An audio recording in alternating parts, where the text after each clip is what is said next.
and myself when we traveled to your beautiful country 5 years ago. It's hard to believe so long ago, and it seemed like yesterday. It was beautiful. We opened the cricket stadium, 129,000 seats, I think the largest stadium in the world, and it was an incredible period of time. There is truly a special bond between the United States and India, and the world's oldest democracy and the world's largest democracy, and I believe the world's largest country in terms of the numbers of people.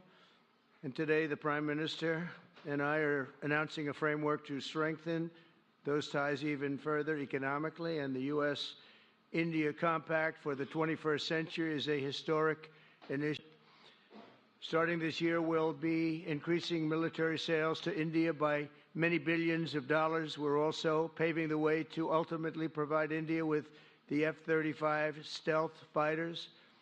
In 2017, my administration revived and reinvigorated the Quad security partnership. In our meeting today, the Prime Minister and I reaffirmed that strong cooperation among the United States, India, Australia, and Japan, and it's crucial really to maintaining peace and prosperity, tranquility, even in the Indo-Pacific.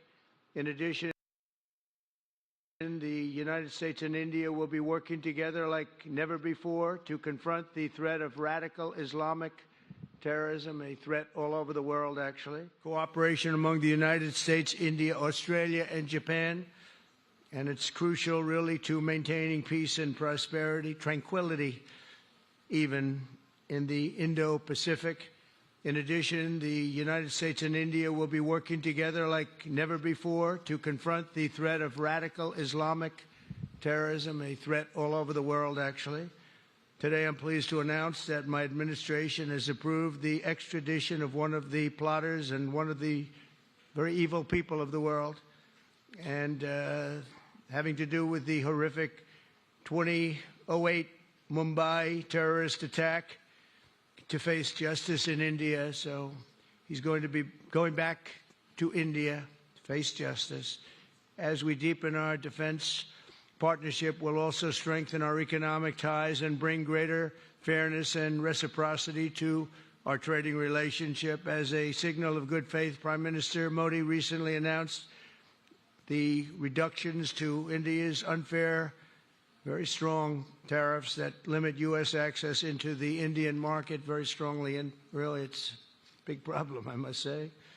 India imposes a 30 to 40 to 60 and even 70% tariff on so many of the goods, and in some cases far more than that. And as an example, a 70% tariff on U.S. cars going into India, which makes it pretty much impossible to sell those cars.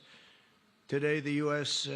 Trade deficit with India is almost $100 billion, and Prime Minister Modi and I have agreed that we'll begin negotiations to address the long-running disparities that should have been taken care of over the last 4 years, but they didn't do that, in the U.S.-India trading relationship, with the goal of signing an agreement. And we want, we want a certain level playing field, which we really think we're entitled to, and he does also, in fairness. So we're going to work on that very hard, and we can make up the difference very easily with the deficit, with the sale of oil and gas, LNG, of which we have more than anybody in the world.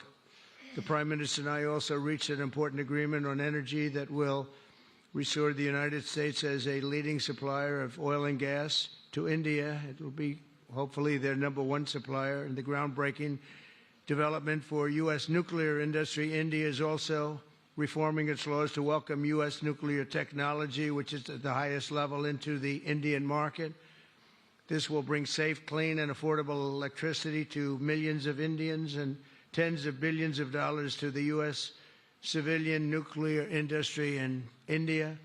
And under the framework we are announcing today, the United States and India are also joining forces to ensure that artificial intelligence and other advanced technologies are developed by two of the most advanced nations, intellectually and otherwise technologically.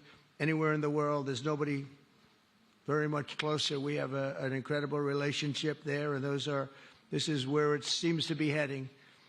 And artificial intelligence, complex, a very complex subject, but it seems to be where people want to be and they want to go. And we're leading right now by a lot, but other people will try to catch us. I don't know if they're going to be able to. We're going to make it available. We're going to make tremendous amounts of electricity available.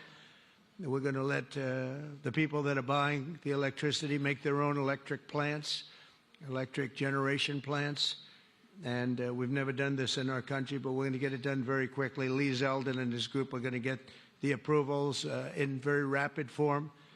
And we're calling it a national emergency, and that's exactly what it is. So we're going to remain at the top of the AI, or artificial intelligence, I think, for a long time to come, and we're going to be working very closely with India and other countries on that. But right now, we're the leader by quite a bit. Finally, we agreed to work together to help build one of the greatest trade routes in all of history. It will run from India to Israel to Italy and onward to the United States, connecting our partners by ports, railways, and undersea cables, many, many undersea cables. It's a big development. It's a lot of money going to be spent, and we've already spent some, but we're going to be spending a lot more in order to stay advanced and stay the leader. I'm pleased to report that with today's announcements, the friendship between the United States and India is the strongest I believe it's ever been. I think our relationship is the best it's ever been between two leaders of the two countries, and it's an honor to say that. I'd like to now invite the Prime Minister to say a few words, and then we'll take some questions, and we appreciate you all being here. Thank you very much. Thank you very much.